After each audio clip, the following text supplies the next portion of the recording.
Rogers. You have to give me a hand with these dirty glasses. You're always leaving the dirty work to me. Here I am with a 4-course dinner on my hands and no one to help me. They might come and give a hand with the dishing up. Who's that you're talking to, by the way? Davis. South African gentleman. No class, if you ask me. No money either. Well, I don't like him. Don't like any of them much. Much more like what we had at the boarding house, I'd say. Davis gives out like he's a millionaire or something. You should see his underwear. Cheap as they make them. Well, as I said, it's not treating us right. All these guests arriving today and no maids till the morning. What do they think we are? Now then, anyway, the money's good. So it ought to be. Catch me going into service again unless the money was good. Well, it is good, so what are you going on about?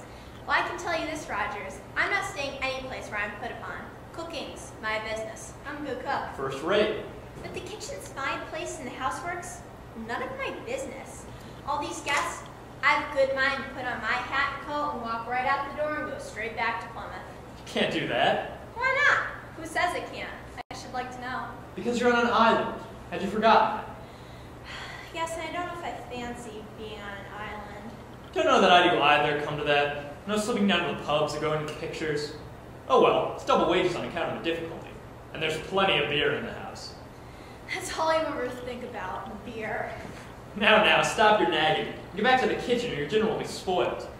It'll be spoiled anyway, I expect. Everybody's going to be late. Waste on them anyway.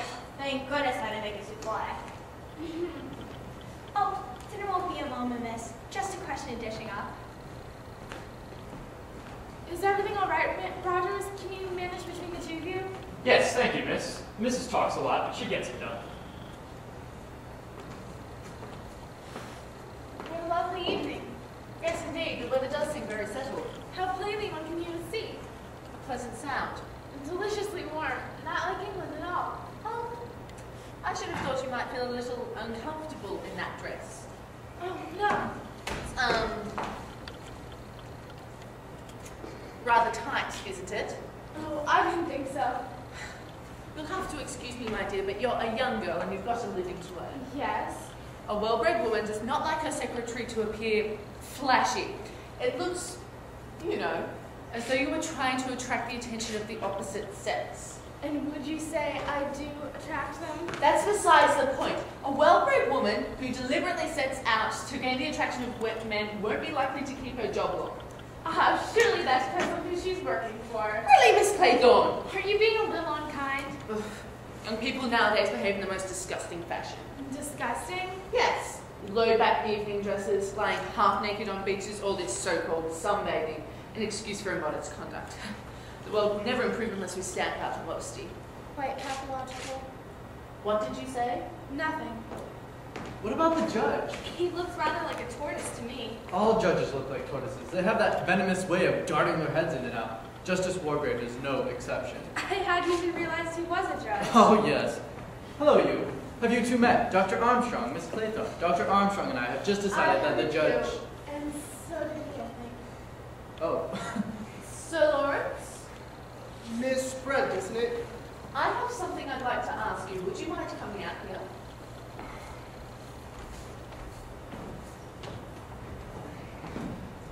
Absolutely wizard cars. The supercharged sports car that occur in London. You don't see many of them on the road. I get over 100 at a time. You come down from London? Yes, 208 miles, and I did it in over 4 hours. I think you passed me on the road. Really? You nearly drove me into a ditch. Did I? Sorry. If I had your number, I would have reported you. But you were footling along in the middle of the road. Footling? Me? Footling? Oh, well, what about a drink? Good idea. Will you have one, Miss Clayton? No, thank you. Hello, Mrs. Owen. Why, Mrs. Owen? Because you make the most attractive wife for any wealthy businessman. Do you always flirt so outrageously? Always. Well, now we know. Tell me, what's Miss Brent talking to the judge about? She tried to buttonhole him upstairs. I have no idea. Damn sure we don't know each other. We're giving you a lift down. Yes, that would have been grand. I'd like to show you what I can do across the Spring Plain. Tell you what, maybe we can try back together. But actually... But it seems damn silly. I got an empty car. Yes, but she's going back with me. Look! Aren't those sweet? 10 little soldier boys. Oh, and there's the nursery rhyme. What are you talking about? What soldier boys? What nursery Rhyme. 10 little soldier boys going out to dine. One went and choked himself, and then there were 9. 9 little soldier boys sat up very late. One overslept himself, and then there were 8. 8 little soldier boys traveling in Devon. One got left behind, and then there were 7. Ladies and gentlemen, silence please. You are charged with these indictments, that you did respectively and at diverse times commit the following. Penelope Armstrong, that you did cause the death of Louisa Mary Cleese. William Henry Bloor, that you brought about the death of James Stephen Lender.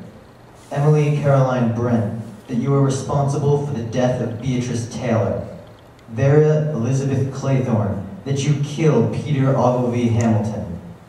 Philip Lombard, that you are guilty of the deaths of 21 men, members of an East African tribe. General Mackenzie, that you sent your husband's lover, Anne Richmond, to her death.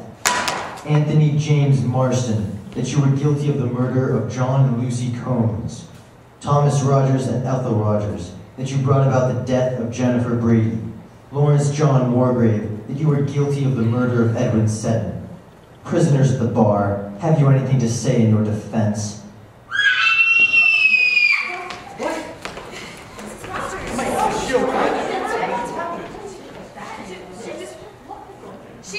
She's fainted, that's all. She'll be around in a minute. Get some brandy, Rogers, get some brandy. What is going on here? What kind of practical joke was that? A disgraceful and heartless practical joke. So you think it's a joke, do you? What else could it be? At the moment, I have no opinion. Oh, dear me. Oh, dear me. Oh, allow me, madam, allow me, sir. If I speak to her. Ethel, it's all right, do you hear? Come to your senses. You'll be all right now, Mrs. Rogers. Just a nasty turn. Did I faint, ma'am? Yes.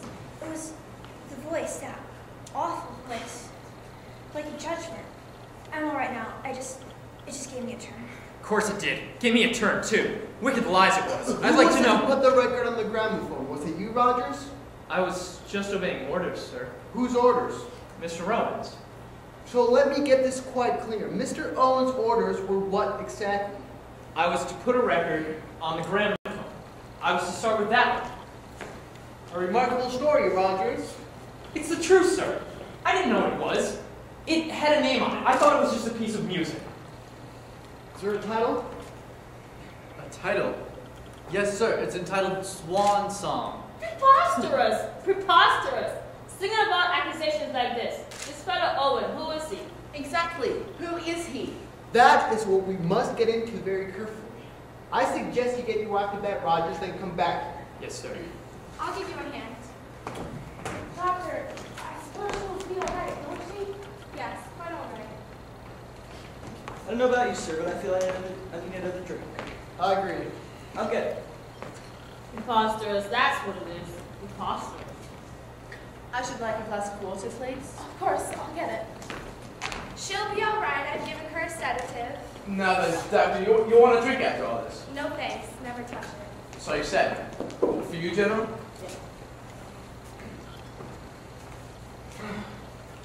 Rogers? Now, Rogers, we must get to the bottom of this. Tell me what you know about Mr. Owen. He owns this place, sir. I'm aware of that fact. What I need you to tell me is what you yourself know about this man. I can't say, sir. You see, I've never seen him. What do you mean you've never seen him? We've just been here under a week, my wife and I. We were engaged by letter from a registry office, the Regina in Plymouth. Go on. We arrived here. Everything was in order. I think the time has come for us to pull our information together. It would be well for everybody to come forward with all the information regarding our unknown host. We are all his guests. I received a letter with a signature that was not very easy to read. Have you got that letter, Miss Brent? Yes, I'll go fetch it for you. Miss Claythorne. I applied to a secretarial agency. I was offered this post and accepted. And you were never interviewed by your prospective employer? No. Here's the letter.